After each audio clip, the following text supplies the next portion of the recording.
Rolling. Avinash, सबसे पहला सवाल यही है, कैसी रही आपकी जर्नी? हमने देखा 3 अविनाश को वहां पे, जहां पे पहला अविनाश थोड़ा एग्रेसिव था, दूसरा अविनाश थोड़ा सा रोमांटिक था और तीसरा अविनाश एक्चुअल गेम में फोकस था। तो एक्चुअल अविनाश कौन सा था? यार मेरे लिए तो तीनों अविनाश ही थे और वो डिफरेंट डिफरेंट फेजेस थे उस गेम के और डिफरेंट डिफरेंट जो एक्शंस आ रहे थे मेरे सामने तो उस पर मेरे रिएक्शंस वैसे निकल रहे थे। पहले 2 हफ्ते में तो मुझे जनता कहा गया तो वो टैग मिला, तो उसके बाद जब उससे उभरा तो मुझे फेंस सिटर कहा गया, फिर उससे उभरा तो फिर जाके ऐसा मैंने सुना अंदर पूजा जी ने मुझे बोला कि मुझे तुम्हारा प्रोग्रेस दिख रहा है, गेम में तुम्हारा प्रोग्रेस बिल्कुल ऐसा है। तो जब ऐसा प्रोग्रेस जैसी चीज़ें सामने आई तो जैसे कि आपने कहा कि पहले मैं लड़ाकू था और दूसरा मैं रोमांटिक था और तीसरा मैं गेम चेंजर अभी बाहर निकला हूँ, तो वो भी एक मैंने टैग सुना है। तो जो भी है वो मेरी पर्सनालिटी का ही हिस्सा है और वो मैंने ग्रेसफुली एक्सेप्ट किया। अगर आप ये 3 अविनाश को देखें तो तीनों अविनाश मेरा ही हिस्सा थे। मैं किसी से नकारूंगा नहीं और ना नहीं बोलूँगा कि नहीं ऐसा मुझे तो नहीं लगा। डेफिनेटली यस, मैं जैसा दिखा हूँ वो मैं हूँ। आपके पिताजी ने आपको रिमोट से रिलेटेड कुछ सिखाया तो हम जानना चाहेंगे। मुझे पता था यही पूछेगा।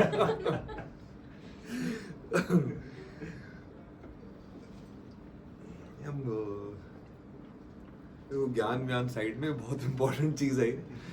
तो वो ना मेरे डैड ने मुझे ऐसा कहा था कि अपना रिमोट कंट्रोल अपने हाथ में होना चाहिए और ये चीज़ तो मतलब मेरा रामबाण बन गई थी बिग बॉस के घर में कि भाई अपना रिमोट कंट्रोल अगर अपने पास रख लिया तो सामने वाले के हाथ में अगर नहीं लगा तो मेरे वो कंट्रोल नहीं कर पाएगा, चाहे वो मुझे कितना भी पोक क्यों ना कर ले, कोई भी आके जो भी बोलना है बोल। और ये चीज़ मैंने कहीं ना कहीं सीखी है कि मैंने अपना रिमोट कंट्रोल अपने पास ही रखा, चाहे मुझे लोगों ने कितना भी पोक किया, उन्हें उसी वक्त मेरा रिएक्शन चाहिए हो, मैंने नहीं दिया। वो चाहते थे मैं उसी वक्त लड़ूँ, मैं नहीं लड़ा। और जितना मुझे बोल के जाना था मैं बोल के निकल गया, क्योंकि उस रिमोट कंट्रोल का बेसिक ये है कि किसी के और के हाथ में अगर रिमोट कंट्रोल चले जाएगा तो सामने वाला चैनल चेंज करेगा, सामने वाला वॉल्यूम बढ़ाएगा, फिर मेरा वॉल्यूम बढ़ेगा, फिर मेरे चैनल स्विच होंगे, फिर वो अविनाश दिखूंगा मैं जो मैं हूँ नहीं, तो वो मुझे नहीं दिखना। अपना कंट्रोल, रिमोट कंट्रोल अपने पास होना चाहिए बस। अविनाश, जिस मोमेंट पे एल्विश की एंट्री हुई थी घर में, उस मोमेंट पे आपको कहीं ऐसा लगता है कि जो आपका कंट्रोल, रिमोट कंट्रोल है, कहीं ना कहीं आप उससे बाहर जा रहे थे या फिर वो कंट्रोल कहीं ना कहीं उनके हाथ में आ रहा था? Because you are reacting as such, जो कि वो रिएक्शंस काफी ज्यादा हो रहे थे उस नहीं, एल्विश के मैंने एंट्री पे बिल्कुल रिएक्ट नहीं किया। मैं तो उसके साथ एक बिल्कुल नॉर्मल कंटेस्टेंट की तरह था। वो पोक करता गया, मैं रिएक्ट नहीं किया। मैंने काफी कुछ सुनना, मेरा घड़ा भरने के बाद मैंने रिएक्ट किया, जब मुझे रिएक्ट करना था तब, क्योंकि पहले वो सिर्फ मुझसे एक रिएक्शन चाहता था जो मुझे इंपॉर्टेंट नहीं लगा उसे देने के लिए, और मैंने तब जाके रिएक्ट किया जब मुझे रिएक्ट करना था। और मैंने खुद का चैनल बदला, और वो चैनल जो बदलने का नाम दिया था वो कृष्णा ने दिया था कि आपने सोते हुए शेर को जगा दिया। अब जे लो। अविनाश, हमने देखा आपने किस तरीके से फर्स्ट वीक में ही फलक के साथ अच्छी दोस्ती कर ली थी, लेकिन फलक के साथ बैठकर आपने कुछ नेम कॉलिंग दी थी, जैसे कि आपने अभिषेक और फलक, आप लोग बात कर रहे थे तो अभिषेक को गे बोला गया उस समय है? हाँ, फलक ने बोला है, और साथ ही साथ आपने बोला गे नहीं, जनानी है वो, चेहरा वैसा दिखा। चेहरा वैसा ऐसे ओके, हाँ। उस बारे में क्या कहेंगे? हाँ, तो वो जनानी शब्द मैंने दिया था जी, श्योर ना? यस यस क्योंकि मैं उस पर कमेंट करूं फिर? नहीं, Yes, sure. yes, हाँ, आपने फलक भी ने भी दिया। बोला है। हाँ, क्योंकि उसकी हरकतें उस तरीके की लगी मुझे कि वो उस तरीके के हरकतें कर रहा है घर के अंदर, जो मुझे वैसा नाम देने के लिए मैंने सोचा होगा। और उस घर में लाइफ इतनी फास्ट चलती है कि मुझे एक्चुअली पूछना पड़ रहा है आपसे कि मैंने ही बोला था ना, फॉर श्योर, क्योंकि फिर मैं उस पर कमेंट कर सकूँ पूरी उसके साथ, क्योंकि जो मैंने बोला है I live up to that. तो वो अभिषेक के रिएक्शन और उसके बिहेवियर की वजह से ही मुझे ऐसा लगा था। बट वो मैं टैग एक्चुअली एक ही बार यूज़ किया होगा मैंने, उसके बाद वो हट गया होगा, क्योंकि कहीं ना कहीं वो मुझे चौथे या 5वें हफ्ते से तो मेरे दिमाग में एक किडो नाम का मैंने टैग दे दिया था उसे कि he is a kid for me, immature kid. लेकिन लास्ट राशन वाले टास्क के बाद मनीषा ने कहा कि अविनाश तुमसे सिर्फ इसीलिए लड़ता है क्योंकि उसे फुटेज चाहिए रहता है, तो इस बारे में क्या कहना चाहिए? मैडम, मुझे 18 साल में 11 शो करके बहुत फुटेज मिली है। मुझे फुटेज के लिए किसी से लड़ने की ज़रूरत नहीं है और ना ही मेरा वो एम है। अविनाश ये भी जानना चाहेंगे, जब पनिशमेंट मिली थी बेबिका को और मनीषा को, उसके बाद जब राशन का टास्क हुआ था, प्रीमियम राशन वाला टास्क हुआ था, आपने नहीं किया था जिस वजह से इन्हें राशन नहीं मिला था, और आपका कहना था कि ये लोग क्या खाना खाना राशन राशन करते रहते। हमने इतने सारे सीजन देखे, सिर्फ और सिर्फ राशन की वजह से ही फाइट हुई है, लेकिन आप एक ऐसे लौटे हो जो सिर्फ राशन के लिए बोलते हो कि क्या राशन राशन, क्या कहना है इसके ऊपर आपका? और आपका ये कहना है कि खाने के लिए आए हो, कहीं ना कहीं आपको नहीं लगता है कि गलत है ये नहीं। कहना, क्योंकि खाना तो बेसिक नीड है जो Yes. सबको चाहिए। Let me explain. तो इसमें बहुत सारे पॉइंट्स थे। सबसे पहले तो मुझे लग रहा था यार मैंने उसके रास्ते में कांटे तो डाल दिए वीकेंड के बार पे, पर अब कांटे डालने का मौका ही नहीं मिला, कोई टास्क हुआ ही नहीं। सीधा फैमिली आने लगी अंदर, सब इमोशनल हो गए एक दूसरे को, पेरेंट्स को देख के, और सब हवा में चला गया। तो मैं कब कांटा बनूं? जब वो सो रहा है तब, क्योंकि टास्क के अलावा तो सोता ही था मेरे हिसाब से। तो मेरे को समझ में नहीं आ रहा था मैं कब कांटा बनूंगा। और फिर उसका कैप्टनसी का टास्क आया जब उसको पनिशमेंट देनी थी। बोला यार ये फाइनलिस्ट तो ऑलरेडी बन चुका है, उसमें तो मैं कांटा बन नहीं पाया, तो मैं उसका कैप्टनसी में तो कांटा बनूं। और एक दिन पहले ही जब उसने मुझे वो OTT वाले जोन में जहाँ उनकी मंडली बैठती थी वहाँ बैठ के मुझे बात कर रहा था, तो मेरी ही लाइन थी जो मैंने उसे कही थी, मतलब अभिषेक तू कैप्टन है, स्ट्रेस तेरा है, मेरे को कुछ नहीं है, मेरे को आगे सिर्फ तेरे को पोक करना है और तू नाचेगा। मैंने उसे पहले ही बता दिया था एक दिन पहले कि मैं ऐसा करने वाला हूँ या कर सकता हूँ, जो अभिषेक ने शायद मेरी हिंट नहीं सुनी, और मैंने नेक्स्ट डे से उसे पोक करना मेरा इंटेंशन था। और दूसरा इंटेंशन ये था कि मैंने देखा बेबिका का मन नहीं मान रहा था जो उसने बोला, वो अग्री नहीं कर रही थी। तो क्यों कर रही है, कपड़े क्यों धो रही है? तो उसका रीजन ये था कि नहीं मेरे पापा मुझे समझा के गए, मैं किसी से लड़ूंगी नहीं, मैं करूंगी जो करना है। ठीक है भाई, अब तेरी सोच वैसी है, फीलिंग कुछ और है, दोनों कंफ्यूज है, ठीक है कर। मनीषा उसकी दोस्त है, वो उसके अगेंस्ट जाएगी नहीं, तो उसने कर लिया। रही बात मेरी, तो कोई तो मजे ले, कोई तो मना करे। मैं सोच रहा था कि ये टास्क दिया क्यों गया है? क्या ऑडियंस ये देखना चाहती है कि बेबिका कपड़े कैसे धोती है? नहीं। क्या वो ये देखना चाहते हैं कि मनीषा शू पॉलिश कर पाती है या नहीं? नहीं। तो इस टास्क का मकसद क्या था कि पनिशमेंट दो और सब ले लें और घर चले जाएं? मेरे हिसाब से नहीं। मुझे ऐसा लगा कि इस टास्क का मकसद कुछ और है। वो अगर कैप्टन बन के पनिशमेंट दे रहा है तो हमारे हाथ में, हमने पनिशमेंट लेनी है नहीं लेनी है, रिवोल्ट करना है नहीं करना है। एंटरटेनमेंट मुझे उस टास्क में मिसिंग लग रहा था। तो मैंने मेरे सारे पॉइंट्स को कंसिडर करते हुए मैंने सोचा बेटा देख तेरे पे आएगी, सब तेरे से लड़ेंगे, राशन मिलेगा नहीं, मतलब ओके मेरे लिए राशन से ज़्यादा दाल चावल खा के मैं एक हफ्ता बिता दूंगा, पर मेरे लिए एंटरटेनमेंट ज़्यादा इंपॉर्टेंट है जो ऑडियंस को देना चाहिए। वो मेरा काम है as an actor, as an entertainer in this industry since last 18 years. तो मैंने सोचा कि नहीं, अब जो कुछ भी होगा मैं तो ये उठाऊंगा ही उठाऊंगा, भले मेरे को कितनी भी गालियाँ पड़े। अगर मैं अगेंस्ट कर देता हूँ, बिग बॉस बोल देते हैं कि अभिषेक आपके हाथ में, अगर आपको किसी को जेल भेजना है तो भेज सकते हैं, मैं जेल जाने के लिए भी तैयार था। But eventually it came down to ration.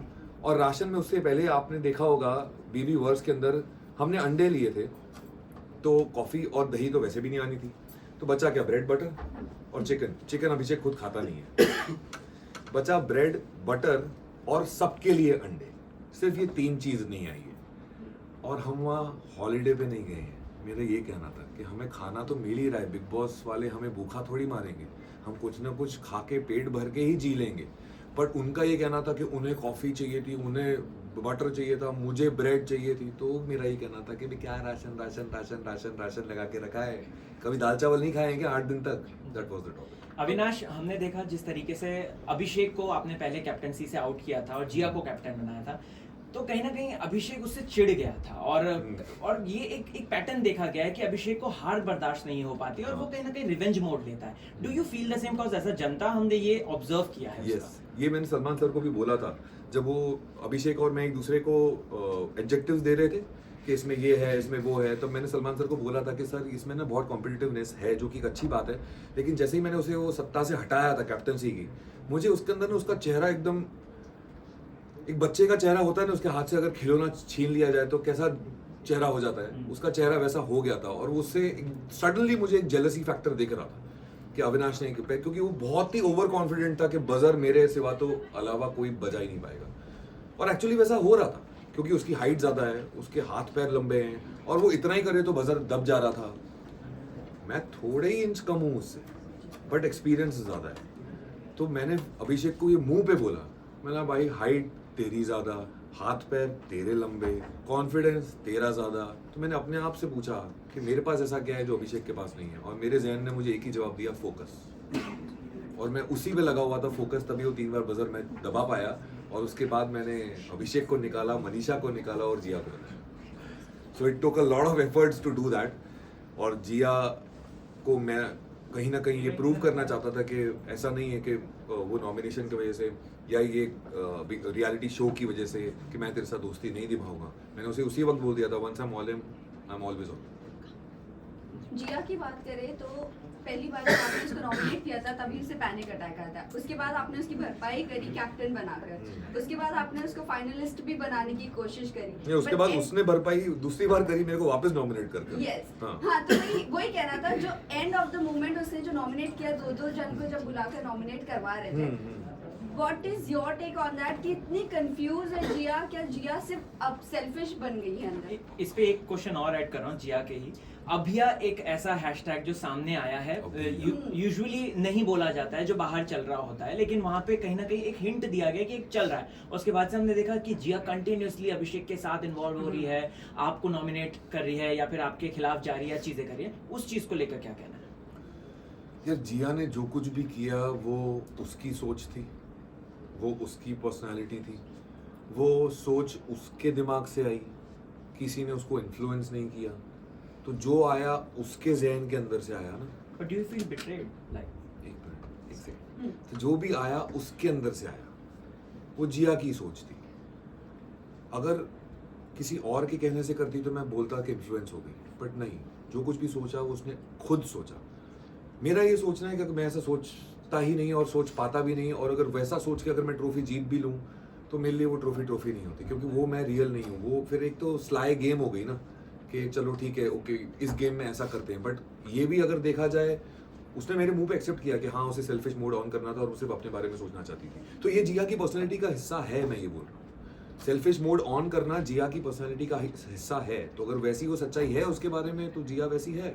और कहीं ना कहीं मुझे ही क्लैरिटी मिली कि जिया ऐसा कर सकती है, कि उसके अंदर एक पर्सनैलिटी ट्रेट ऐसा भी है। तो eventually I got to know the clarity. Betrayal फ्री फील नहीं मैं बोलूँगा, betrayal is a very big word. Nomination तो मेरे 7 हफ्ते में से 5 हफ्ते हुए। मैं तो ऐसे ही लगता था मैं LOC पे चल रहा हूँ कि कब बम फट जाएगा पता नहीं चलेगा, और हर हफ्ते कोई ना कोई बम फटता ही था। पहले 3 हफ्ते तो कहाँ से बम फट रहे थे समझ में नहीं आ रहा था। So walking on the LOC I reached 7th week and I don't feel it was a betrayal. Nominate तो मैं ऐसे नहीं तो वैसे ही मुझे लग ही रहा था। रही बात जिया बचा सकती थी, वो डेफिनेटली था एक ऑप्शन, बट उसने नहीं बचाया। अब वो उसका होता है। अभिषेक की दोस्ती की एक बात करी जाए तो मनीषा ने उसको हर वक्त सपोर्ट किया। हमने देखा उसके सुख दुख, उसके नेगेटिविटी पॉजिटिविटी हर वक्त। लेकिन कहीं ना कहीं अभिषेक ने मनीषा को भी अगर देखा जाए तो नॉमिनेशन से नहीं बचाया है। साथ ही साथ कैप्टनसी से भी कई बार उसको निकाला है। जब फलक ने फोटो दी थी उस वक्त उसको नॉमिनेट कर दिया था। और साथ ही साथ उसने एल्विश को लेकर भी ये बात बोली कि तेरी नेगेटिविटी आ रही है और तेरा नेगेटिव PR बाहर से चल रहा है। क्या अभिषेक दोस्ती सिर्फ गेम के पर्पस से कर रहा है अंदर, या फिर वो वाकई में है उनका दोस्त? नहीं, वो एक चीज़ मुझे अभिषेक की बहुत अच्छी लगती है कि उसने अपनी दोस्ती को, यार उस घर में ना अपनी पर्सनल लाइफ और प्रोफेशनल लाइफ मिक्स ना करो, ऐसा इम्पॉसिबल चीज़ है। तो ये अभिषेक की एक अच्छी चीज़ है कि उसने अपनी और मनीषा की बॉन्ड को एक अलग जगह दी है। और अगर उस गेम में अगर आप एक दूसरे को नॉमिनेट भी कर लो तो इसका मतलब नहीं है कि आप दोस्त नहीं हो और आप एक दूसरे के खिलाफ हो जाओ। तो वो एक चीज़ अलग है, उसको अलग रखो। दोस्ती एक अलग चीज़ है, उसको अलग रखो। वो उसने बहुत अच्छी तरीके से डिफाइन की है। रही बात अभिषेक के इंटेंशंस की, तो उस पर मुझे तब शक आता है जब वो एल्विश के पीछे ऐसा बोलता है अपनी मॉम को कि वाइल्ड कार्ड तो जीत नहीं सकता। अरे भाई तेरा ही दोस्त है, क्यों ऐसा बोल रहा है? तो मेरे को उसके इंटेंशंस पे शक होता है। तभी मैंने एल्विश को बोला कि ये इंटेंशन कैसे अच्छा हो सकता है, मतलब कौन से एंगल से मैं अच्छा सोचूं? अब 3 पर्सपेक्टिव थे, तेरा खुद का पर्सपेक्टिव एज अ फ्रेंड, मेरा पर्सपेक्टिव एज अ कंटेस्टेंट, और तीसरा पर्सपेक्टिव आप सब लोगों का एज एन ऑडियंस। तो तीनों पर्सपेक्टिव से मैं किस पर्सपेक्टिव से उस इंटेंशन को गुड कैसे सोच सकता हूँ, मेरे को समझ में नहीं आया। वो तू दोस्त है, तू इमोशनल टूल बन रहा है, मुझे ऐसा लग रहा था। उसमें कोई गुड इंटेंशन तो था नहीं। सो लास्ट क्वेश्चन, आपने फलक को अंदर प्रपोज किया है और I like you. I like you, yes, नहीं, कोई प्रपोज अपनी नहीं। फीलिंग्स जाहिर की, प्रपोज नहीं, अपनी फीलिंग्स जाहिर की। बट कहीं ना कहीं बाहर आपका उन्हीं की सिस्टर के साथ 6 मंथ्स का कुछ रिलेशनशिप था, हाँ। शफक के साथ। तो क्या कहना चाहोगे, ये जर्नी को आप कैसे कैरी ऑन करोगे अगर फलक को इस चीज में नाज हो, वो हो, तकलीफ हो कि एतराज हो कि शफक के साथ ऑलरेडी आप थे? पहली बात तो शफक और मेरे बीच में कुछ था नहीं। ये चीज़ अब क्यों आ रही है, कहाँ से आ रही है, मुझे कोई आइडिया नहीं है और ना ही मुझे आइडिया चाहिए, क्योंकि वो बेतुकी है। मैं और शफक एक टेली फिल्म में साथ में थे, जो स्टार प्लस पे टेलीकास्ट हुई थी, 10 या 12 टेलीफिल्म बनी थी, उसके लिए हमारा 20-25 दिन का आउटडोर था महाबलेश्वर में। और हमारी टेलीफिल्म की सबसे ज़्यादा TRP आई थी। वो एक रोमांटिक टेलीफिल्म थी, वो एक बहुत अच्छा शूट था, वो आज भी मैं मिस करता हूँ, इतना अच्छा शूट था वो। और वो सब साथ में ही रह रहे थे, तो उस वक्त समीर शर्मा भी मेरे साथ उसी शो में था, जो अब नहीं रहे। तो हमारा एक बहुत ही अच्छा बॉन्ड बन गया था कास्ट के बीच में, डायरेक्टर से लेके पूरे टास्क, जो बैक ऑफ द कैमरा जितने भी टेक्नीशियंस थे, क्योंकि हम सब साथ में रहते थे। तो उस वक्त का ही ये दौर है, और वो चीज़ अब क्यों आ रही है 11 साल बाद, कहाँ से आ रही है, क्यों आ रही है, और उससे तवज्जो क्यों दिया जा रहा है, मुझे नहीं पता। ऐसा कुछ भी नहीं है, it's a complete surprise for me. फलक ने भी मुझसे ये कल पूछा, तो फलक को भी नहीं पता था और मुझे भी नहीं पता था, तो वी हैव नो आइडिया। और फलक को इस चीज़ से कोई फ़र्क नहीं पड़ता, उसने बोला क्योंकि वो सही है ही नहीं, और मुझे भी कोई फ़र्क नहीं, इससे कोई फ़र्क नहीं पड़ता क्योंकि वो सही है ही नहीं।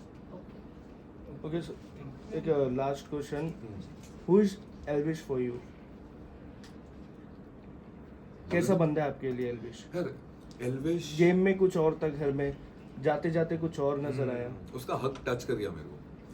उसने जब एंड में हक किया ना, तो वो बहुत ही जेन्युइन था, क्योंकि मैंने कोशिश की उसे समझने की, मैंने एक्स्ट्रा एफर्ट्स डाले उसे समझने की, जबकि वो तो मुझे गालियाँ दे रहा था और वो मुझे गंदी लैंग्वेज यूज़ कर रहा था, जो कि मुझे समझ में भी नहीं आती वो बोल क्या रहा है। बट फिर भी मुझे ऐसा लगा कि मुझे कोशिश करनी चाहिए। ऐसा नहीं होना चाहिए कि अविनाश ने तो कोशिश ही नहीं की समझने की एल्विश को।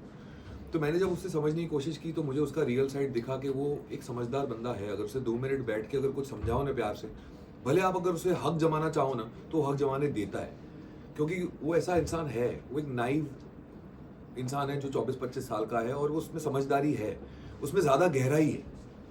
वो समझता भी है और समझाता भी है और सिचुएशन भी समझ लेता है, पर उसने एक्सेप्ट किया उसमें एंगर इशू है, कि उसका 2 सेकंड में गुस्सा ऐसे जाता है और वो 2 घंटे में वापस ठंडा हो जाता है। ये चीज़ उसी ने खुद एक्सेप्ट की है, और मुझे उसके लिए उसने सॉरी बोला है, विच आई टुक इट ग्रेसफुली। और मेरे लिए अपने दिमाग में, जहन में उसके लिए कुछ भी ग्रजेस नहीं है। जो उसने किया वो उसकी पर्सनैलिटी थी। अगेन, जिस तरीके से मैंने संभाला उस सिचुएशन को, वो मेरी पर्सनैलिटी। सो क्या एल्विश के कंधे पे कोई और बंदूक रख के चला रहा है, जैसे कोई और हक जमा रहा है उसके ऊपर? एल्विश पे मुझे नहीं लगता एल्विश किसी को हक जमाने देगा, बट एल्विश कहीं ना मैंने महसूस किया है कि जब वो मनीषा और अभिषेक के साथ होता है, तो अब मैं उसे पीयर प्रेशर बोलूं या कम्युनिटी प्रेशर बोलूं, कि अभिषेक अपने आप को एक तौर तरीके से रिप्रेजेंट कर रहा है, तो मुझे भी इस तरीके से अपने आप को रिप्रेजेंट करना चाहिए जो मेरे फोटा है। मनीषा अपने तरीके को इस तरीके से एस्टैब्लिश कर रही है, तो मेरा फोटे क्या है, मैं हरियाणवी हूँ, तो मुझे इस तरीके से अपने आप को दिखाना चाहिए।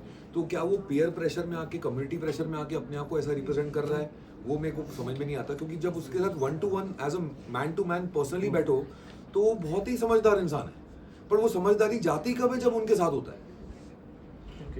जब झुंड में बात करो तो उतनी समझदारी नहीं दिखती है, जब पर्सनली बात करो तो भाई बोलता है यार आप थप्पड़ मार लो यार, प्लीज कर लो यार।